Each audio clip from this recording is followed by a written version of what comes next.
In the old days, we had their primary care physician clear them for surgery with the chest X-ray, EKG, and some blood work and check a box saying they're safe to have the surgery.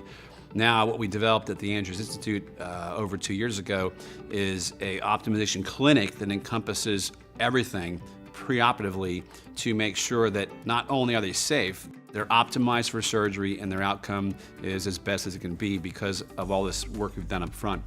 We've had a few patients that we've canceled surgery because they weren't optimized. We've had patients that we can alter in the time frame allotted before surgery to make them better. So it's been tremendous, and I think that really is what's driving our reduced complications is the pre-optimization clinic, quite frankly.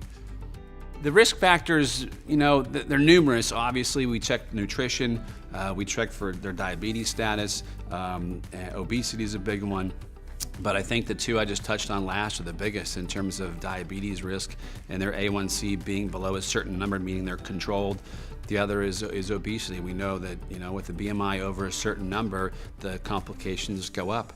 So we're working hard in advance, having them reduce their BMI so they are safer after the surgery.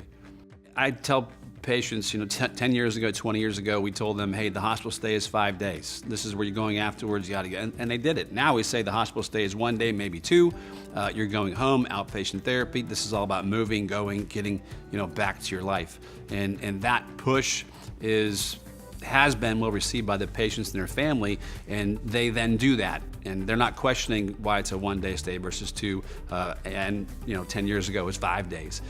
They're excited to get back home. They're excited to get back out in the community, go to church on Sundays and go to dinner on Friday with their family, a week after surgery. So really, it's been exciting for me because I was at first frustrated saying, you're gonna tell me how to take better care of patients and save money? Seriously? I mean, I think we're doing a pretty good job, but in fact, we were doing a good job, but we've gotten better because of it.